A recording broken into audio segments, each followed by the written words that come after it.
Hey guys, today I'm going to tell you how to share a calendar on Android. If you're using an Android phone and you want to share a calendar, let's see how can you do this.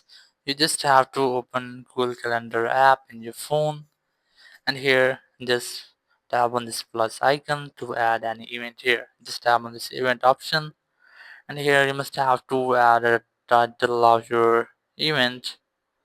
As I'm going to enter, let's say this one, just enter that, and here just select the date or time, just like that. When you have enabled, now tap on add people option, and here you must have to add any people here. You must have to enter a Gmail account of your friend. As here I have entered a Gmail account, just tap on this done option. So here you'll get a list of your friends or with which you have shared your calendar. So that's how you can easily share a calendar on any Android phone. Thank you very much for watching the video. Until next video, bye bye.